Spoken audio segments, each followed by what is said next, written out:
ಜೈ ಭೀಮ್ ಕರ್ನಾಟಕದಿಂದ ರಾಜ್ಯಾಧ್ಯಕ್ಷರಾದಂಥ ನನ್ನ ಹೆಸರು ಅಣ್ಣಯ್ಯ ಅಂತ. ಆಡಳಿತ ಸ್ವಾಭಿಮಾನಿ ಸೇನೆಯಿಂದ ರಾಜ್ಯ ಸಂಘಟನಾ ಕಾರ್ಯದರ್ಶಿ ಗುರಮೇತಳ್ಳಿ ಸಂತೋಷ್. ನಮಸ್ಕಾರ ಸರ್, ನಾನು ಹೊರನಾಟ ಡಾಕ್ಟರ್ ರಾಜ್ ಅಭಿಮಾನಿ ಆಟೋ ಸೇನೆ ರಾಜ್ಯಾಧ್ಯಕ್ಷ ಆಟೋ ಬಾಬು ಅಂತ. ಬಂಧುಗಳೇ, ಜೈ ಭೀಮ್ ಕರ್ನಾಟಕ.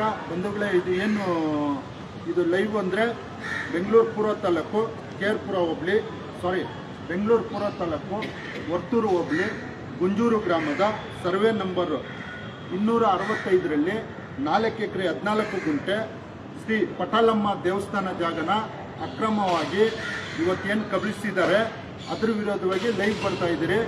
ಬಂಧುಗಳೇ, ಮತ್ತು ಈ ನಾಡಿನ ಕರ್ನಾಟಕದ ಜನತೆಗೆ ನಾನು ಹೇಳೋದೇನೆಂದರೆ, ಇವತ್ತು ಯಾರೇ ಹಿಂದೂ ಆಗಿರ್ಬೋದು, ದಯವಿಟ್ಟು ಈ ವಿಡಿಯೋ ನೋಡಿ.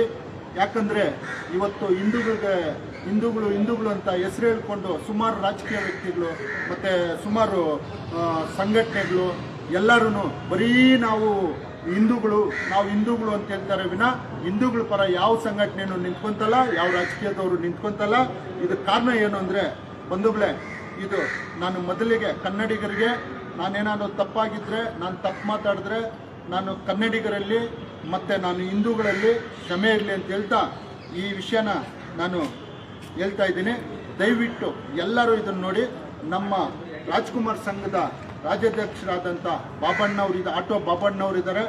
ನಮ್ಮ YSK ಅಂಬೇಡ್ಕರ್ ಸ್ವಾಭಿಮಾನ ಸೇನೆಯ ರಾಜ್ಯ ಸಂಘಟನೆ ಕಾರ್ಯದರ್ಶಿ ಆದಂಥ ಸಮತ್ನಹಳ್ಳಿ YSK ಸಂತೋಷ್ ಅವರಿದ್ದಾರೆ ನನ್ನ ಜೊತೆ.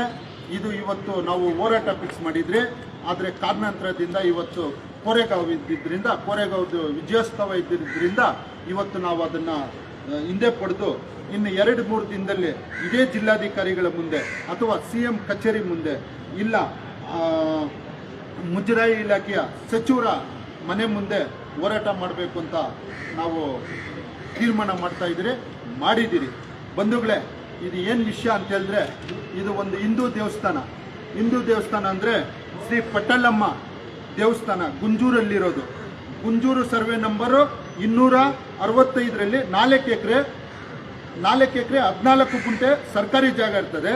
ಅದರಲ್ಲಿ ಒಬ್ಬ ಅರ್ಚಕರು ಅಂತ ಹೇಳ್ಬಿಟ್ಟು ಪೂಜೆ ಮಾಡ್ತಾ ಇರ್ತಾರೆ. ಆ ಅರ್ಚಕರು ಸತ್ತೋಗಿ 40 ವರ್ಷ ಆಗಿರ್ತದೆ. 40 ವರ್ಷ ಆದಮೇಲೆ ಅವರ ಕುಟುಂಬದವರು ಅಕ್ರಮವಾಗಿ ದಾಖಲೆ ಮಾಡಿ 40 ವರ್ಷ ಆದಮೇಲೆ ಈ ಶ್ರೀ ಪಟಾಲಮ್ಮ ದೇವಿಯ ದೇವಸ್ಥಾನ ಜಾಗನ ಕಬಳಿಸಿರ್ತಾರೆ. ಇವತ್ತು ಆ ಜಾಗ ಗುಂಜೂರು ಮೇನ್ ರೋಡ್ಗೆ ಇರ್ತದೆ.